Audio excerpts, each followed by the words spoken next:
Análisis al final de temporada de villanos. Villanos, vainillas, como se diga. No sé ni cómo es el nombre real. Creo que es la traducción de diferentes países. Como sea, que me estoy yendo por las ramas y no vamos al grano. Hoy venimos a analizar el final de la temporada 1 de esta nueva serie de Cartoon Network, Villanos. Que ya te digo que de nueva no tiene nada, porque desde el 2017 que prometen la temporada y luego de varios comerciales, 5 trailers, un piloto, 4 años y 6 episodios, finalmente tenemos lo que queríamos. La primera temporada de Villanos en Cartoon Network y disponible en HBO Max. Más de 4 años para que te vieras todos los episodios en 3 horas. ¿Valió la pena? Ha valido cada maldito segundo. Primero creo que veamos a rasgos generales el contenido de Villanos y más específicamente de la temporada, porque si no, no vamos a poder entender el contexto en el que surge. Villanos comenzó apareciendo en Cartoon Network con cortos publicitarios y desde entonces se esperaba que apareciera la serie. Allá por el 2017 todos queríamos verlo. Sin embargo, la larga espera hizo que mucho de su hype se apagara, incluso al nivel en que ya nadie esperaba nada.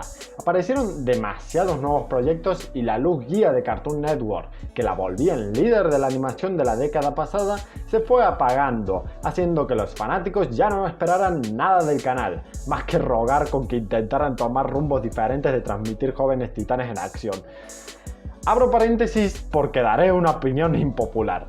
Jóvenes Titanes en Acción no es mala. Se ganó el odio porque creen que es de esta la culpa de que Cartoon Network no tuviera nada más que producir, cuando en realidad eso es un problema del canal, no de la serie, que debido a la desesperación fue prostituido hasta el hartazgo para intentar aminorar las deficiencias del canal. Prácticamente se transformó en los Simpsons de Cartoon Network, pero con menos años en pantalla. Como sea, sigamos. La gente interesada en la animación para pubertos, adolescentes y adultos abandonaron el canal y no esperaban nada de este. En su lugar se centraron en los proyectos que decían ser para adultos o animes más interesantes. Que un par de años más tarde nos encontraríamos con las quejas a esos mismos proyectos, que si seinen o shonen, que si la animación para adultos solo es malas palabras y sexo, etc. Eso ya es el presente, pero volviendo a la época donde todos se centraban en los pilotos de Hazbin Hotel, en Infinity Train, en la pandemia y en Shingeki no Kyojin, vieron un piloto de Villanos y un crossover con Víctor y Valentino de una serie que nadie esperaba ni quería. Los antiguos fans de la firma no estaban al tanto de la serie, excepto por unos pocos que se dedicaban a dar like al contenido que creaba el propio escaso fandom, que a esas alturas no tenían nada que ver con la serie, sino que, como de costumbre, los que más sobreviven son las parejas y romances como los ships. Así es, el contenido llegó cuando ya nadie lo esperaba. Ese contenido no logró devolverle el hype a la serie que tuvo con los cortos publicitarios. De hecho, el fandom murió rapidísimo otra vez. Solo quedó de nuevo esa actividad pasiva de teorías y ships. Pero esta vez andaba un poco más activa porque tuvieron la idea de empezar a dar cierto contenido a través de las cuentas de Instagram. Estaban haciendo nuevos episodios de la serie, pero ya nadie los esperaba. Incluso se hicieron memes diciendo que el contenido de la serie eran los Instagrams. Una vez lanzada la temporada completa, el hype nuevamente se disparó. En estos momentos, a pocos días de lanzarse la temporada completa, nos damos cuenta que Villanos pasó de ser una de las series más relevantes y esperadas allá en el 2017 a ser una serie tan esperada como cualquier otra. Es decir, solo nos enteramos de su existencia cuando pasa algo importante que hace que aparezcan un par de memes y 2 publicaciones sobre el tema en nuestro inicio de nuestra red social preferida. Retomando los Instagram, como dije, solo fue algo seguido por los fanáticos viejos y algunos nuevos que no esperaban más episodios, sino que genuinamente les gustaba el contenido del fandom y de las cuentas. Fue una buena estrategia para mantenerlos medianamente activos durante la espera, para no volver a quedar totalmente en el olvido o perder del todo el nuevo interés que cogieron con sus proyectos. El mayor problema es que eso duró 2 años. Esperar los episodios de Villanos es como esperar episodios de Hunter x Hunter o esperar el final de One Piece. Han pasado 84 años. Sé que hasta ahora he estado diciendo prácticamente que el fandom activo, entre comillas, de Villanos eran unos pocos que ya ni siquiera estaban pendientes de nuevas noticias de su creador o de los episodios porque ya no los esperaban. pero es que solo unos pocos elegidos pueden ser capaces de tener una voluntad tan fuerte como para mantenerse al tanto de esa manera. En estos 2 años los personajes más importantes de los Instagram serían Penumbra y Miss Head. Aunque no tenían nada que ver la una con la otra, eventualmente se relacionarían dando un cierre al personaje de Penumbra y dejando a Miss Head con más peso y prácticamente como el personaje más popular junto a Flow, que era el más querido del cuarteto principal por los fanáticos. Esto lo digo porque lo shippeaban con todo y los ships y contenido más populares eran de él.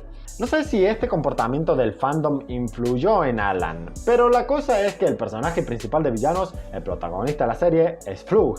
Todo gira en torno a cómo él vive las aventuras. Black Hat y Demencia funcionan de formas puntuales y con propósitos básicos. Las apariciones de Black Hat son pocas, pero maravillosas. Dentro de sus clichés siempre hacen cosas para innovarlo. Por ejemplo, la forma en que invoca a sus agentes para darles la misión en cada episodio no se repite en nada. Los escritores tienen el ingenio para hacer que la aparición de Black Hat no se vea repetitiva a pesar de que solo hace lo mismo. No puedo decir lo mismo de Demencia, que sí lo sentí como un personaje más aburrido. No me refiero a que no funcione dentro de la serie, pero no considero que puedas tenerla en pantalla mucho tiempo así como sí lo hacen con Flug, porque su función es más caótica y de fuerza bruta. En los cortos se la vio mucho más interesante, pero en la temporada era prácticamente llegar a la misión y Demencia empezaba repartiendo hostias a todos lados porque sí. Como dije, no es que el personaje sea malo, funciona teniendo solo eso, y eso hace que Flux sea el más interesante, pues tiene varias formas de relacionarse, reaccionar, tiene una personalidad y personaje que nos muestra muchas más cosas que solo una o dos características simplificadas como si lo son sus otros 3 compañeros de grupo. La otra cosa importante a mencionar sobre la temporada es que hizo un uso excelente, pero un poco abusivo de las referencias, sobre todo para un público mayor, algo curioso siendo que es una serie dirigida para público menor de edad. Yo creo que en realidad es una estrategia de parte de Alan para volver a atraer las miradas del público que perdió con los proyectos para adultos que le robaron esa atención, aquellos que se han hecho populares en estos años. Querer ahora pellizcar de nuevo a ese público me parece inteligente. Vamos a ser claros, por referencia también meto en la misma bolsa a los cameos y las parodias de personajes que formaron parte de la cultura popular de los niños de los 90 y 2000. Pero podemos ver personajes de fondo como Johnny Bravo, La Mansión Foster, Billy Mandy, etc. Personajes principalmente populares para esas generaciones mencionadas, que ya son adultas o a punto de serlo, por lo que yo diría que más bien la serie busca ser para todo público más que para menores de edad. Volviendo al tema, lo que dije anteriormente del uso de estas referencias no se limita solo al uso de personajes clásicos, sino a la cultura del internet actual. Me impresiona que hayan logrado hacer bien el uso de la cultura popular en ese sentido, porque ya sabemos lo que pasa normalmente cuando las series intentan atraer el interés de los jóvenes poniendo estas cosas. Normalmente terminan pareciendo un meme boomer o algo así, pero aquí hasta risa daban. Fue asombroso en ese sentido. Además de que el uso de referencias, como ya saben, si es bien utilizado, ayuda a que el espectador se sienta conectado a la serie, a los personajes, entienda los chistes, le dan un lazo con la serie. El problema viene con esa misma naturaleza de las referencias, que si no se le entienden no genera nada, y si es parte importante de la escena o del chiste, no solo no causa ese sentimiento de cercanía con el espectador, sino que lo aleja y lo deja confundido, sin entender nada. Esa fue una de las grandes problemáticas de Mad en su momento. Bueno, eso y que el doblaje de las primeras temporadas era horrible, haciendo que no se pudiera entender casi ningún chiste, o bien por el doblaje o bien porque no entendías la referencia. Los cameos de villanos y las referencias en general no interrumpen el episodio, pero cuando estos forman parte importante de la escena, sí. ¡Llama al doctor Fernando! ¿Y esta rosa? Me rompe el corazón que solo algunos puedan entender la maravilla de esa referencia. No entiendo. Yo sí. Es que sí entendí la referencia. Y al fin, considerando el contexto histórico, las variantes del algoritmo, las expectativas del fandom y la teoría de la radiación de Hawking, vamos a decir qué pasó en el final de temporada de Villanos. Todo comienza en un día normal donde la pandilla nuevamente es llamada a detener a una heroína, pero hay dos cosas muy diferentes en este episodio que reavivan el interés del público. Lo primero es que en realidad la llamada fue parte del plan de la heroína que envió a alguien a hacer trato con Black Hat Organization, lo que volvió locos a todos. ¿Acaso esta es la primera vez que Black Hat es engañado? ¿O de plano le valió madres que quien le cediera su alma le tendiera una trampa y solo le importaba cobrarse lo suyo? Lo segundo es que esta es la primera vez que se muestra a un antagonista que tenía una relación sentimental con los personajes, en este caso con el más amado del fandom, el señor Flug. La fórmula del episodio es la que se venía repitiendo desde antes. Black Hat nos manda una misión, nos encontramos con un héroe, lo vencemos, logramos el objetivo y nos vamos a casa con el Black Hat. ¡Ja, ja, ja! Pero en este final de temporada había algo diferente en la antagonista. La heroína era la señorita Miss Head, la personaje de los Instagrams y que el fandom de villanos tenía como de sus favoritas por mucho tiempo. Sumamos que tenían un pasado sentimental con Flug, el personaje favorito, y que su fachada de heroína resultaba una careta para ocultar su locura.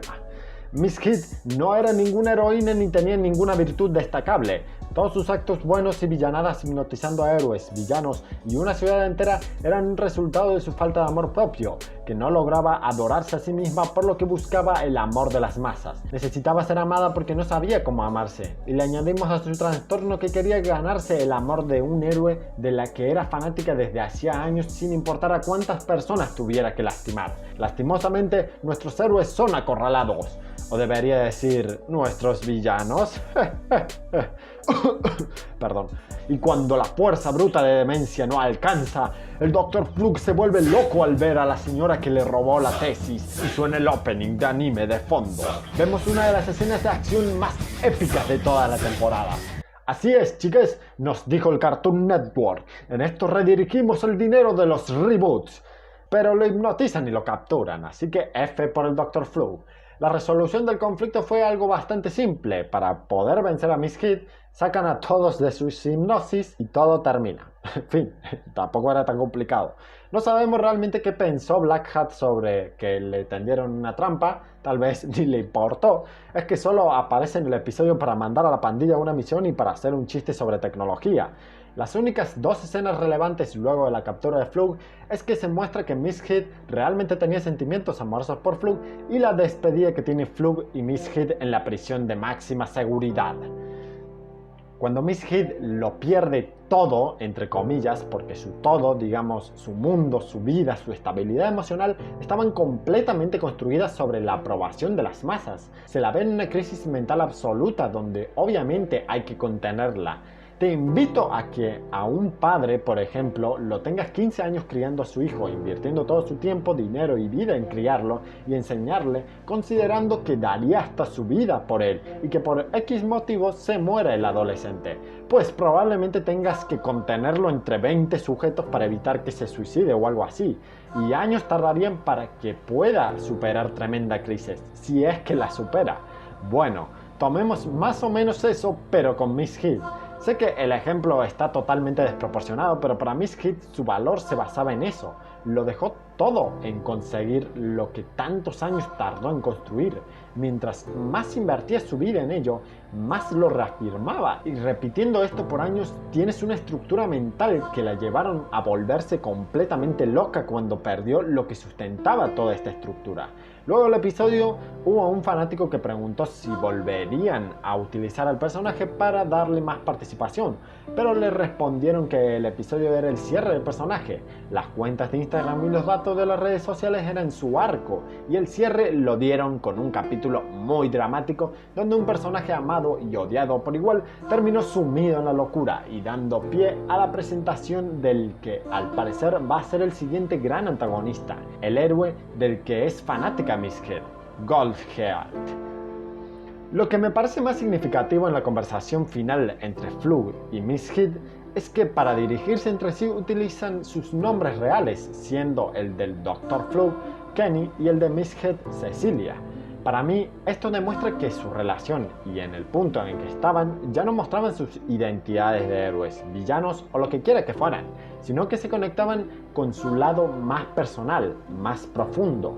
De cualquier forma, lo estoy contando de una forma que puede dar a entender como si dijera que los eventos son súper profundos y dramáticos, pero en la serie se presentaron en una forma más fugaz, rápida y con el humor y la acción clásica de por medio, por lo que no podríamos decir que se sintió como un episodio trágico, a menos que supiéramos todo el contexto y viéramos más de una vez el episodio para reflexionar qué nos dicen los personajes, las escenas, etc.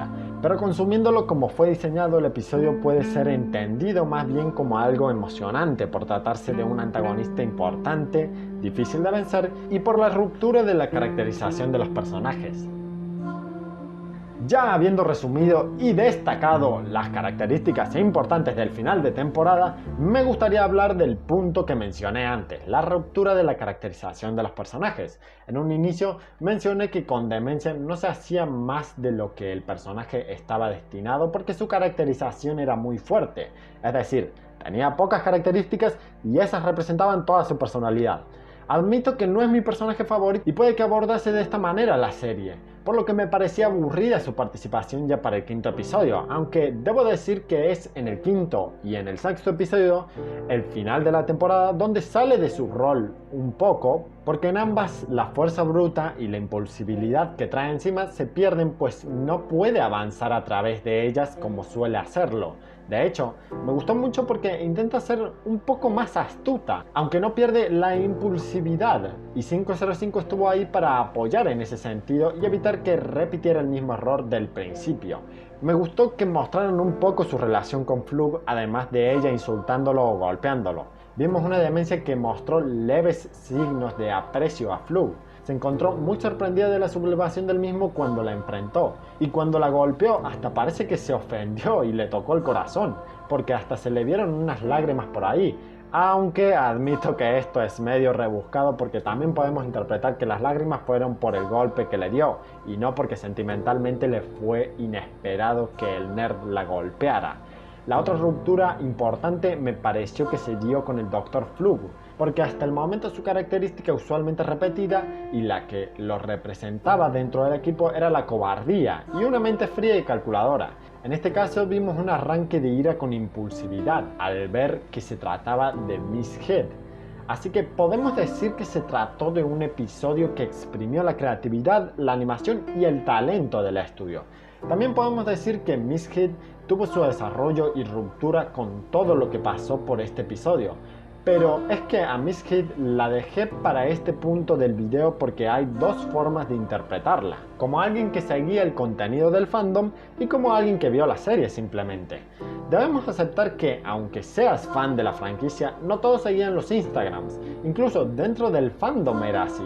De por sí, los fans activos que quedaron eran muy reducidos con respecto a otras series y considerando que no todos seguían los Instagrams, el uso de Miss Head como villana por la mayoría no fue recibido como algo más relevante de lo que se mostró en los episodios. Para alguien común se percibirá, como lo dije antes, como un consumidor casual, pero para quienes seguían los Instagrams se darían cuenta que el personaje de Miss Head fue tan amado como odiado por sus actos. Durante más de un año se construyó la historia y aventura de un personaje que causó muchos sentimientos. Yo creo que darle más relevancia y usarlo como un personaje para cerrar la temporada es una carta de amor a los fanáticos que siguieron apoyando la serie a pesar de tardar tanto. Una forma de decir gracias. Crear un episodio con una estructura muy versátil para que pueda ser disfrutada de estas dos maneras muy diferentes demuestran la habilidad del estudio para crear este episodio. No solo en cuanto a la animación que se vio reflejada, sino también en cuanto al guión y al ingenio que tuvieron, quedando así este episodio como el proyecto más ambicioso del estudio. Podríamos decir que Miss Head también puede ser una analogía para interpretar también de esa manera toda la serie, ya que las abundantes referencias y humor hispánico hacen que esta serie pueda ser vista de dos maneras muy diferentes, entendiendo las referencias o sin hacerlo. Aunque bueno, esto último es un poco exagerado decirlo porque si no entiendes las referencias a lo sumo te pierdes de algunos chistes. Tampoco es que cambie completamente la serie. Realmente llegamos al final de este video. Lamento que haya terminado tan largo. Ya saben que normalmente no hago videos ni siquiera de 10 minutos porque no tengo mucha experiencia en ello. Recuerden unirse al Discord de Cartoon Mutante que encontrarán en la descripción. Y bueno amigos, sin nada más que decir, yo soy Cartoon Mutante y adiós.